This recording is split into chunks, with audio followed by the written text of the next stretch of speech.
Hello, welcome, Nesson.com, The Spread, Nesson.com's football podcast. I'm Mike Cole, that's Andre Khatchaturian, that's Ricky Doyle. We are back to bring you our Against the Spread picks for NFL Championship weekend, I believe is what we're calling it. Was that the strongest SEO way for later on when I put it on YouTube? What? NFL Championship weekend picks, odds, betting analysis. I don't know, maybe. We'll have to workshop that. I would maybe go NFL picks, NFC Championship, AFC Championship prediction, something like that. Search engine optimization. So I feel like who is actually though like check out LinkedIn learning courses on it. You can make a decision from there. Who actually is Googling NFL Championship games? Is that something that happens? I don't know. That is a weird thing. Yeah. Because I thought about that Like earlier. I Google them separately. Yeah, I'm with you. Yeah. Okay. Or even I would just Or even the opt for the teams. Sure. You know, I might even want to sprinkle the teams in there I when might. you're doing this. I might. Who knows? So The Spread, where you get Hopefully you found us. You get betting advice and yeah, right. I mean, we'll find out how good your SEO is depending on how many people are watching this. And if people are watching it, it worked. So good for us, I suppose. As mentioned, we will make our Against the Spread picks for both games this weekend. We are down to 3 actual football games left on the entire season. It is it's a little sad, a little exciting. Oh, don't sleep on the Pro Bowl. I am very much going to sleep in the Pro Bowl. Yes. We're on to the championship weekend though, and a couple of very good games. Perhaps maybe not what everybody expected, say 8 months ago or whatever. But here we are. Before we do that, how did we do last week, Andre? Last week, me and Ricky went 3-1. Mike, you went 2-2. More importantly, I went back to week 1 and I compiled records of us handicapping the Chiefs, Titans, Packers, and 49ers this year. Yep. A very sophisticated formula that you have going over there. These are just tally marks. I know, it's just tally Tally marks. marks. I'm like, what are we doing? So Ricky, whenever you were picking Chiefs games this year, Sure. you went 12-5. Whenever I picked Chiefs games this year, I went 7-10. Other notable ones, Mike, you're really good in Titans games this year, 11-7 record. Ricky was terrible when picking Packers games, 6-11. And we were all basically 500 when it comes to 49ers games. 8-9 for me and Mike, and 9-8 for Ricky. Cool. So basically, Well, listen to something to keep in Ricky. mind. Ricky's pick for the Chiefs game. Listen to Mike's pick for the Titans game. Don't listen to Ricky for the Ricky's game. Hopefully you agree. For the Packers game. It could. Yeah. So what if we disagree? And don't listen to me for the Chiefs game. What if him and I disagree on the And AFC then- game, and then we Flip a agree coin, on the because as we NFC alluded game? to a few weeks ago, everything sort of regresses to Yeah, the mean it anyways, does. and you pretty much have a 50-50 Exactly, shot. yeah. So, Indeed. whatever. Alrighty. Let's go! I was gonna say let's start Sunday, but we're Sunday only this week. Yeah. You got to find something to do with your Saturday. But we start in the AFC where the Tennessee Titans, off of their shocking upset, if you want to call it that, their trouncing of the top-seeded Baltimore Ravens, head to Kansas City to take on the Chiefs. A Chiefs team that found itself down 24-0 in the blink of an eye. Still found a way to not only cover, but win by 20. Andre has fumbled. Putting the bacon on the floor. God, ball security is job security. And Andre might be in trouble here. But the Chiefs are 7.5-point favorites here. The total is set at 52. According to VSiN, 2/3 of the bets as of, I think, yesterday morning, maybe this morning, were in on Kansas City, but the line was staying put. It means there's probably some decent money on the Titans. There's some speculation this might get down to 7 by game time, but we will stay at 7.5. Let's see, weather. Cold, mid-20s, a typical Kansas City January night. A light breeze, nothing too much. These two teams met in Week 10. Tennessee won that game 35-2. Really, if this game is anywhere near that one, we're going to be in for a treat because that was a hell of a football game. But as it stands right now, Chiefs 7.5-point favorites against the Titans. Ricky, who do you like? Me being the Chiefs expert that I am, Yes. I really like Kansas City in this game. I know, I'm supposed to be a little, excited or feel like that we've had this revelation about the Titans over the past few weeks. We've been on them for a good portion of the season now, I would say. You've been on them since the beginning. Have a pretty good idea as to what they are. So really, the last 2 weeks have been haven't really swayed my opinion about them too much. I mean, I look at that and they squeaked out a one, basically what amounted to a 1-point win. I know they had the late touchdown, but fought the Patriots to a 1-point win. A Patriots team with significant offensive issues. Then they rolled over what we could describe as a rusty Ravens team that really shot itself in the foot, particularly early in this game. And for all of Baltimore's strengths, one thing that I just, we talked about last week that they couldn't afford to do was fall behind in that game. Because, there's time and time again, we questioned throughout the season whether they were capable of mounting a comeback. Obviously, incapable of doing so. So look at this. The Chiefs, I just, from the Titans' defensive standpoint, they haven't been tested against a good aerial attack. Like, I don't know if they can stop a team that can throw the football. I mean, you mentioned that game earlier this season. Chiefs put up 530 total yards in that game despite losing. 28 first downs to the Titans 19. They had 433 passing yards, dominated the time of possession. The Titans had a defensive touchdown in there, so it was sort of fluky. The Chiefs had to settle for 6 field goal attempts. There was also the botched one at the end of the game. So I don't know if I look at that, even though the Titans won is really a notch on Tennessee's belt. I kind of go to the other way with that.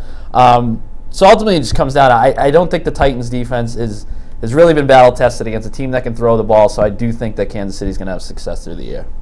I'm going to go with the Titans, even though I'm not good at picking Chiefs games. But there's Ricky, so. Yeah, well. Or are you? Let me make my points here then. What's that? First of all, good at Chiefs games? I'm a big Chiefs guy, yeah. He's good in Chiefs games. Okay. I'm bad at now Chiefs games. We can really just skip to the next game. Okay, all right. No, but I'm going with the Titans. You're good at Titans games. So. That's a good point. I'm going to quote Mike Cole, the man on the right. That is me. Yeah. On my right. And he quoted, he said this in the wild card round in the Nesson Picks column. He said, New England has had problems stopping the run at times this season, and trying to tackle Derrick Henry in cold weather doesn't sound like a great time. Wow. Right? So if you change the word New England to Kansas City, or the words New England to the words Kansas City, it's the same exact situation here, because Kansas City also has a terrible rush defense, just as bad as New England's. Much worse than New England's. Pro Football Focus ranked Kansas City at 29th in rush defense this season, and all 4 Chiefs losses this year came when teams ran for more than 100 yards against them. One of those games was against the Titans. You say the Titans haven't had to face an aerial attack yet. They played the Chiefs. They already beat the Chiefs. Well, so let me ask you this though: as good as Derrick Henry was in that game against the Patriots, if the Patriots offense could move the football like the Chiefs offense, do you think the Patriots win that game? I mean, I picked the Patriots to win that game because I thought they would be able to move the ball. But Tennessee's defense is playing fine right now. They limited New England, which everyone limited New England. But there's something to be said about limiting Baltimore to 12 points. They were crushing everybody. They were crushing great teams, and they limited them to 12 points. And how they do it? Derrick Henry ran the ball well. They got on top early and just kept running with Derrick Henry. And that's what's going to happen in this game. I don't see the Chiefs stopping that running game in any way. The Titans are going to eat up clock. Kansas City again allowed 4.91 yards per carry this season. That's the 5th most. And the spread, if you look at yards per play differentials, should be 5.5 points, not 7.5. I'll take the Titans in this one. I think they're going to win this game too. And let's be real. If the Texans had a 24-0 lead against the Chiefs, and they blew it. If the Titans were up 24-0 against the Chiefs, do you see them blowing that game? Absolutely not. They keep giving it to Derrick Henry. They're probably not going to. And what? They're probably not going to be up 24-0. They were up 14-0 against the Ravens. What? They can't go up 24-0 against the Texans were up 24-0 against the Chiefs. I think the Titans going up 14-0 over the Ravens seemed like a more sizable gap than the Texans going up 24-0 over the Chiefs, if that makes any sense. Like, I had more confidence in the Chiefs' ability to overcome a 24-point deficit than I did the Ravens to overcome a 14-point deficit against the Titans. You're strengthening my point, though. The Titans are better defensively than the Texans are. No, a lot of that has to do with me questioning the Ravens' ability to come back versus the Chiefs' ability to come back. That was a good counterpunch, though. I'll just say this, though. Derrick Henry, we're in the middle of the rain. Derrick Henry, last 8 games, he would have been number 5 in rushing yards if you caught all last 8 games, including the 2 playoff games. You get his last 8 playoff and regular season games, and then you put it in the the 2019 regular season rushing yard stats, his last 8 games would be number 5. He has like 1,300 rushing yards. There had to have been a better way to explain that, but yeah, it's a good stat. He would have been number 1 anyway, because he was number 1, and he would have been number 5 just from the last 8 games, which is nuts. It's nuts. It's nuts. Has to be with all those hand gestures you're throwing at me. In the midst of that. I just have never seen anything like this before. A running back carrying a team, it's always a quarterback or a strong defense. This is a different type of team, a running back carrying a team. I'm not going to go too complicated with this. I think 7.5 points is a lot. I think the Titans win because of their strong running game against the Chiefs' biggest weakness, which is their rush defense. Mike, I'm dying to see what you pick. Real quick though, do you think that carrying the ball 96 times over the last 3 games could catch up to you at some point? Maybe next season, yeah. And I'm sure someone's going to pay a lot of money to Derrick Henry. And next year, he'll be might very as well average ride him until the wheels come off. I was going to make that point. That's actually one thing. I am taking the Titans as well. I will take the points. I think Kansas City still wins, but I'll take the Titans. That is one point that actually gets me a little worried, is that his 3 biggest outputs or his 3 biggest workloads of the season have been the last 3 weeks. So they have cranked it up to points that they have not cranked it up at any point this season. They're playing 3 games. This will be their 4th straight on the road. That's something to keep in mind. That being said, I'm not entirely concerned or whatever, because it just feels like I will get my intangible stuff out of the way first. It feels like they are just not afraid of anything. And I think them maybe more so than any other team in this weekend and left in the field. They take on the identity of their head coach, their mentality of their head coach. I think Mike Vrabel has done a tremendous job, and I think he'll have them ready to go. I think for as well as they played last week, and a lot of people want to talk about, is Lamar Jackson really as good as we thought he was? They want to talk about Derrick Henry, and rightfully so with both of those things. Just thinking about the game plan that the Titans came up with last week to kind of contain Lamar Jackson and make him not only kind of limit what he could do, although he still ran for more than 100 yards, but a lot of that was in garbage time, and they kind of took away the sides of the field. I have to believe they will come up with something similar to at least try on Patrick Mahomes, especially considering they have a game's worth of film from the last time when he torched them. But even I was watching that game this morning. I went back and kind of looked at that. Chiefs kind of got lucky. Like there's a pass early on that should have been picked off that wasn't. There's just a few things here and there. The Titans went toe-to-toe with Mahomes had that great pass in the 4th quarter. Yeah. Where he was like on one leg and he jumped up. Right, and I mean, he's the best quarterback in football, so he's liable to do that again this week, and it's possible. But I'm just complimenting you. Yeah, no. I will say the big thing that I don't think either of you guys have talked about yet is Kansas City up front defensively. It looks like they might be without Chris Jones again. Jones didn't play Sunday against Houston. He tried to give it a go early on. The video of him warming up did not look good. Andy Reid said Jones was even close to playing. He couldn't even push off.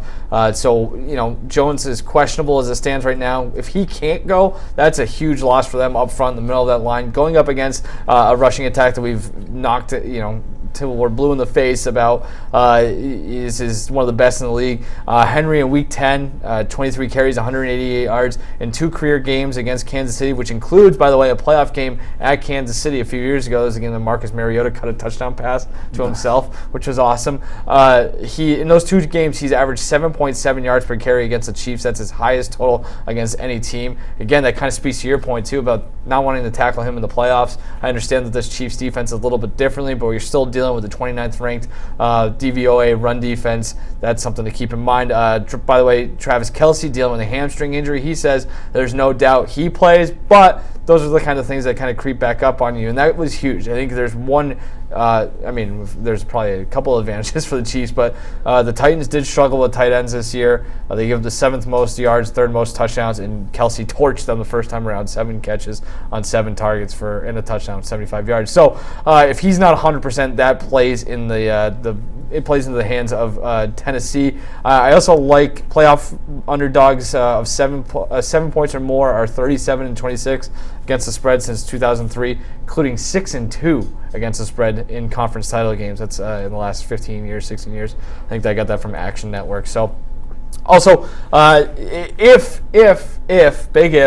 if Kansas City falls behind against this Tennessee team, I think that's it's going to bode a lot more trouble for them. Titans are 15-1 when tied or leading at the half under Vrabel, 10-1 when leading, 5-0 when tied. So they are comfortable playing out in front. That's what they've been doing so far in the playoffs, and that's where Derrick Henry kind of comes into to tier advantage. And let me just add, the reason why the Titans keep giving the ball to Derrick Henry is because he can't be stopped. And even if you do somehow slow him down, which is unlikely with this Chiefs defense, Tannehill's not a bum. The guy's shown he can play this year, led the league in yards per attempt, and he has 19 touchdowns and 3 picks in the last, whenever the Titans started doing well, they started winning games. In the last 1, 2, 3, 4, 5, 6, 9 games. 19 touchdowns, 3 picks in the last 9 games. My point is, he's not John Elway, but that's he's the also other thing not too, Andy Dalton. And I think that is the difference. I was going to make this point earlier. When you look at the Patriots game, where that was a close game despite Derrick Henry's dominance, I think they might be able to do a little bit more passing the ball if they need to against Kansas City than they did against New England. Although the Chiefs' passing defense is pretty good. So, and also, I mean, the Chiefs' run defense is significantly improved throughout the season as well. I mean, you look at it, debatable. 26th in opponent rushing yards per game overall, ranked 5th of the final 5 weeks of the regular season, final 6 weeks of the regular season. Yeah, a game against the Broncos in there. I mean, the last It's just It's this just Titans run to me does not seem sustainable. and I think that is actually, I mean, not actually, you are a smart man and I value your opinion, but that actually is a good take. And I think there's something, the turnover thing really concerns me if I'm taking the Titans. I think they're +4 in 2 games, which is nuts. They turned 3 turnovers against the Ravens into 21 right, points. But they were good in the season too. And the Ravens are a team that didn't turn the ball over all that often during the season. Neither did the Chiefs. Right. And when it comes down to this, like, I'm going to opt for the larger sample size as opposed to that one game in which, something happened. I mean, that could very well happen again. Yeah. But and I see, I think too, maybe if you're taking the Titans, you also feel good about the fact that Derrick Henry breaks a 60-yard touchdown run at some point. That kind of maybe neutralizes the lack of turnover luck or something. I don't know. But it's a good point. I just don't know if you're Tennessee, I don't know how you stop the offense. I mean, I would say the best way to go about slowing down Patrick Mahomes is to just apply as much pressure as possible. Or just keep running the ball offensively and keep the ball away from him. You mentioned that the Titans just keep the ball away from them. They're 28th in time of possession I know. this year. I understand that. So that's another thing is they're wearing down opposing defenses, but the way they've scored by forcing a turnover and taking over on the 45-yard line, and then Ryan Tannehill next play throwing a touchdown. Ravens went 0 for 4 on 4th downs last week. They went for it on 4th and 1 a few times. It's weird because it just feels like everything has sort of come up Titans. Those things seem unsustainable, but it's also impressive. It is, and I don't want to sound like I don't want to take everything away from them. Yeah. I mean, it's still a good football What team. do the stat people say about 4th downs? Is that like a coin flip, or do you get credit for, you know what I mean? Well, that's probably what it is. I feel like it's more of a coin flip than anything else. But it's still, I mean, you got to beat your man and make a tackle in the backfield. Especially if it's 4th and 1 against Lamar Jackson. Right. That's a big deal. Stop. Although they did, Mark Ingram dinged up last week. Clearly wasn't 100%. So I think that was huge. I think we might have undersold that a little bit last week. I brought it up later in the show, and I'm like, in our defense, though, I mean, we didn't know he would be really that hobbled, but that's a huge injury when he looked the way that he did, and you're able to sort of, when you're running those options, and you're basically in the back of your mind, you're like, more often than not, Lamar's going to keep it here. It just it took away a whole. He also threw the ball 50 times too. That's I true. mean, that's pretty one-dimensional. Just a couple more things. Titans second in Pro Football Focus in tackling, which I think is big. Yards after contact. They're a good tackling team. And when you think of explosive plays, according to Sharp Football, you think the Chiefs will probably have more explosive plays offensively than the Titans. Titans actually rank second in that category Titans' this year. advanced numbers when it comes to offense is still, I don't get it. They're so good. Yeah. Yeah. It's and Kansas almost City like ranks 21st in explosive plays. The Cowboys' offense was ranked when it comes to advanced stats #1 in many categories. Well, and it's been weird too because it feels like they've kind of gone completely away from that relatively speaking, and they've kind of been forced to, and it's by necessity. But like now they're all of a sudden like ground and pound. Like it's not. Since they got to the playoffs. I will say this is one other point. And Andre, I think somebody touched on this last week when we were talking about the Titans. The field goal kicking, kind of an issue for them. You haven't had to attempt one yet. But I think this week they might have to. Kansas City has a pretty good red zone defense. So if they can get some stops in the red zone and force Tennessee to kick some field goals, that could be an issue. So just something to keep in mind. I like to put everything on the table here. If you're Tennessee though, special teams, by the way. If you're Tennessee though, if it's 4th and 3 and then the 5-yard line, do you kick a field goal? You go for it. You're in red zone, number 1 in red zone offense. You go for it. That's where Mike Vrabel's intestinal fortitude comes back. Yeah, right. I also wouldn't be surprised. I think I looked this up. Tennessee is like in the bottom third, maybe even the bottom fourth of punt return yards allowed. So don't be surprised if Kansas City breaks off a big return. They had a sneaky big punt return in the Texans game when they were down. That big kick return. Like the kick return, once it got up to 24-0, they settle for the field goal, and then the ensuing took it kick back to the 40 or the 30. Yeah, that was really where the game changed. So that's something to keep in mind as well. That should be, if that game, the total, set at 52. If we get a nice high-scoring game, though, and I think that's got the potential to be a real entertaining matchup. I wouldn't advise using this for any sort of picking methodology, but there's no team that I hate betting against more than the Chiefs. For exactly what happened on Sunday. You're never comfortable. It was an avalanche. It happens quick. I mean, they went from 24 down in the lead in 9 minutes?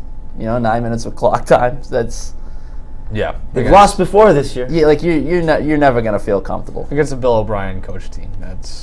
By the way, that's a whole nother can of worms. But anyway, let's go Sunday night for the NFC Championship, where the Green Bay Packers, who held on to beat the Seattle Seahawks last week at the Lambeau Field, they have to go on the road to take on the San Francisco 49ers. San Francisco with I guess an impressive win. That was a weird game. Not a whole lot going on there, but they were able to dispatch the Minnesota Vikings pretty easily.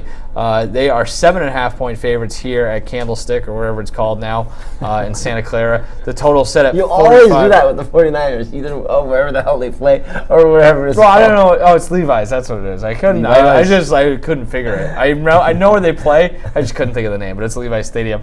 61% of the bets are on San Francisco. 66% of the money. That moved the spread up from 7 to 7.5. That's per Action Network. Weather, definitely not an issue in this one. Mid-50s clear, light breeze as Andre takes a swig of water. He's very hydrated for this pick. This is also a rematch here. These two teams met in Week 12. The 49ers absolutely laid the screws to the Packers, beating them 37-8 in one of the worst games of Aaron Rodgers' career. So that's looming large. Feels like, again, with the public, a lot of people on the 49ers here. Andre, are you among the betting public on the 49ers? I like the Packers and a lot of points. And I like them to win outright too. I like 2 upsets in Championship Sunday. Wow.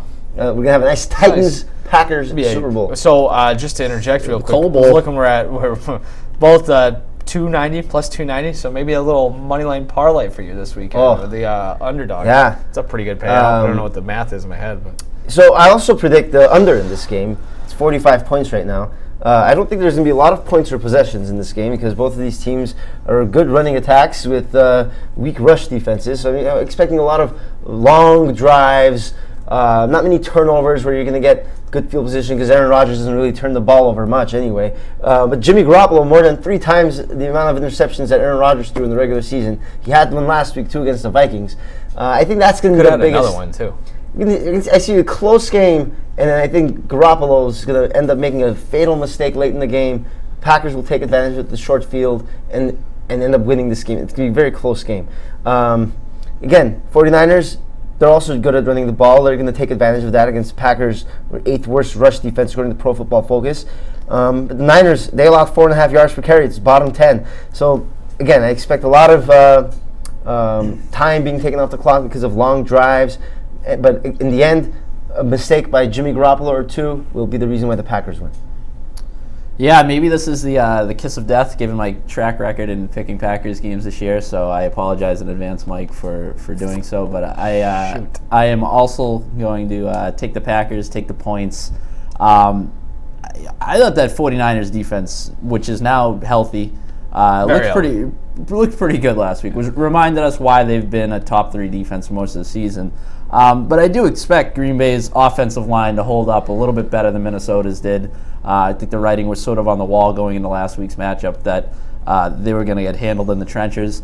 I think on the other side of things, maybe I think the Packers defense should be maybe getting a little more recognition going into this matchup, particularly given the struggles that the 49ers have had along their offensive line. So I think there is an opportunity here for that Packers pass rush to get home, maybe make life difficult for Jimmy Garoppolo, who didn't look great last week, and in spite of that victory, basically because he didn't have to do a very whole lot. ugly game. I think he's going to have to do a little bit more this week.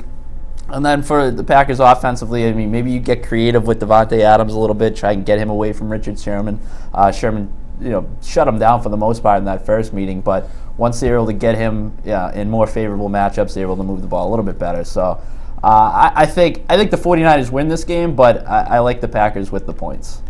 I think a lot is being made on that regular season game.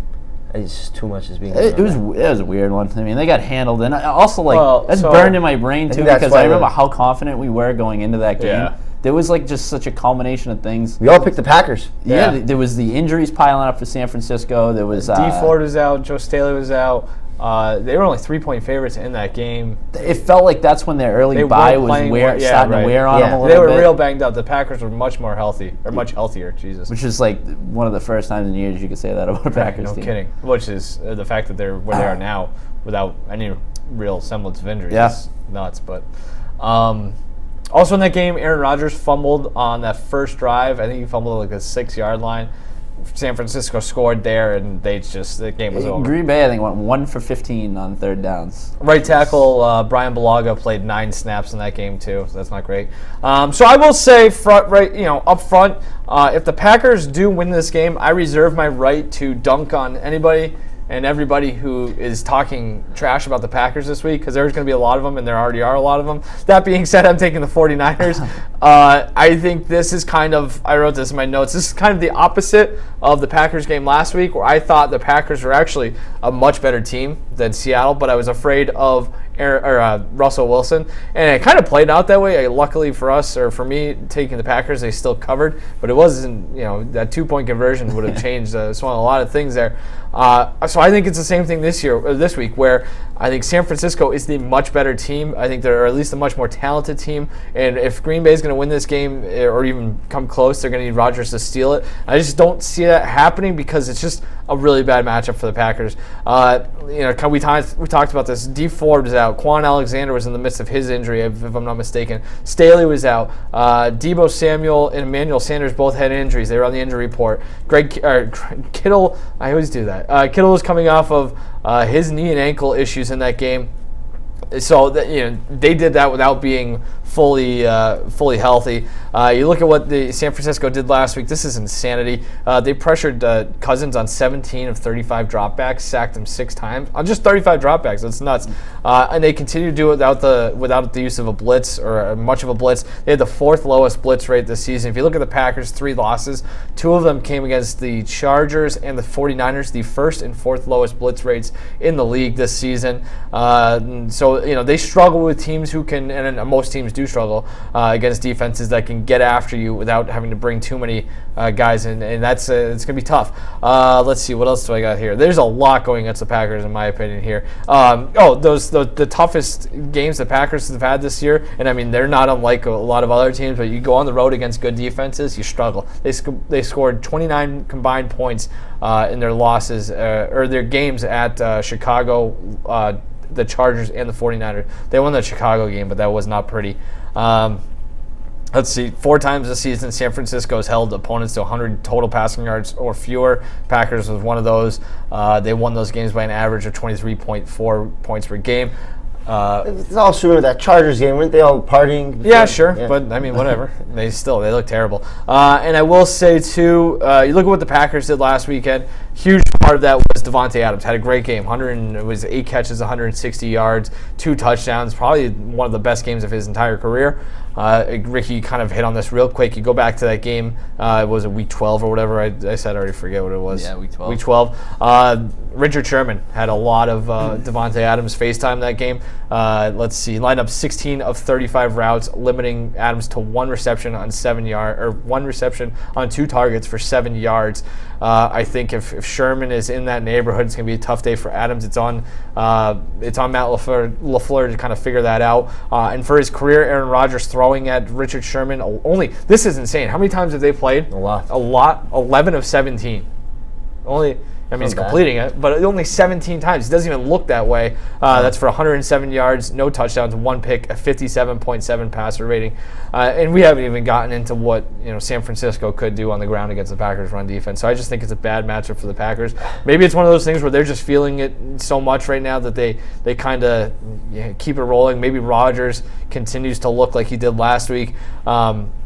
And like I said, I think it'll be closer than that other game just because of some of the fluky things that I mentioned, the fumble or the blog injury. But I just look at San Francisco, and I can't find a weakness that the Packers will be able to exploit. Aaron Rodgers has something that nobody else in this game, except for maybe Richard Sherman, has, is a Super Bowl ring. And being not just a Super Bowl ring, but being a big factor into his team winning a Super Bowl. And you giving him a 7-point, you're telling Aaron Rodgers is a 7.5-point underdog in this game, he's going to be very angry. You know what Aaron Rodgers does? I don't think when the Packers are underdogs under Aaron Rodgers, 6-2-1 against the spread under Rodgers. I just, that Seahawks defense is nothing compared to the 49ers. Yeah, no, I agree. Everything points to the 49ers should roll. It's insane. For me, I'm in the exact opposite point of view that I had that last Packers-49ers game. To me, the Packers feel like a poor man's version of the 49ers. I feel like there's some... Well, right down to the head coach, too. There's some similarity. Yeah, there's similarities. A young head coach. You're basically from trying the same system, to... more or less. I think, as you sort of alluded to, why you like the under in this game is both teams are going to lean on their rushing attack. I think that especially for Green Bay, it's important for them to sort of render that 49ers pass rush in secondary useless by leaning on Aaron Jones in this game. So I think both teams want to go about things the same way.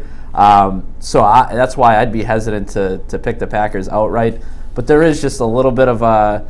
it's the same feeling why we struggled a lot last week when it comes to Russell Wilson and not wanting to bet against him. I sort of have that same feeling about Aaron Rodgers. Yeah. Especially given how nails he was in the pivotal drives last week. You just looked up the defenses versus running back stats to see how San Francisco has done against pass-catching running backs. Right. And they've allowed the third fewest. Pretty damn well.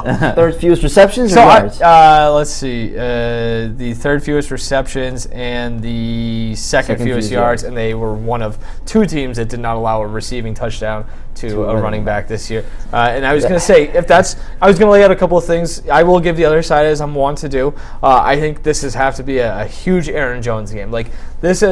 If we're sitting here watching NFL Network or ESPN at 10:30 on Sunday night, we're talking about the coronation of Aaron Jones as one of the best young running backs in the league, where he just runs for 150, maybe catches 50 yards or something like that. He's had games like that, though. Right. I think he's got to go Derrick Henry on him. Yeah. Well, it's not even that. I think he would have to be huge out of the backfield catching the ball because Rodgers is not going to have a ton of time. Maybe it's on angle routes or even screens, but that's why I looked it up. The 49ers have been really good at limiting running backs in the passing game. But I will say, Packers better discipline. The more discipline, they had a better turnover differential. They had fewer penalty yards per game. They're the far better red zone team, at least by the stats. Those are 3 things that really help you win in the playoffs, and that's something we've seen this entire postseason run for everybody. So that's something to keep in mind. I don't know, but it's a tough matchup for me. It doesn't matter how you slip within the number as long as you get. Yeah, that's true, and that's maybe that is coming late in the back door. Yeah, there is some backdoor potential there where it turns into schoolyard football, and they find a way to score late. And if I had $100 to put in on for Sunday, I would make sure I would put $20 on, the Titans Packers straight up parlay upset. I'm sure there's a great. Well, so I just looked it up, 14-1. If you're interested in that, a parlay of the 2. Everybody's it's nice to Anything else you guys want to No, talk about while we're sitting at the kitchen table? the next episode will be the Super Bowl edition. Yeah, we're taking a week off. We're taking a week off. We're going on vacation. And then be sure to we'll come back chicken with some scratches. props. Oh, it's the best week of Super the Bowl year. props. Can't wait. And It'll be weird not talking about the Patriots. yeah, it'll be the. Have we done that ever since we did this? We've been doing it. This is the 4th year. The last 3 years, the Patriots went to the Super Bowl. So this is the all first right. time the Patriots. It'll be good to go back to previous Super Bowls and see what our records were. I agree. I won last year, Super Bowl. I didn't win the Super Bowl. I was correct in my Super Bowl pick. That's a Super Bowl champion. All right. That's the spread. That's.com's Football Picks There's a podcast. trophy over there. There's your trophy. Hey, You got it? Lombardi. It's close You to you. want it? Oh, sorry. Yeah. Here you go. Yeah, you won the Super Bowl. We should put this here next episode. It's a Super Bowl episode. That's a good point. Yeah, let's do that. That sounds like We'll a come great back idea. next week to find out if we did. Well, 2 weeks. Are we gonna do? Oh, yeah. Well, the Pro Bowl. We'll put it for the Pro Bowl. We'll see for the episode. Pro Bowl. Sure. All right. Thanks for joining us. See you next week. Or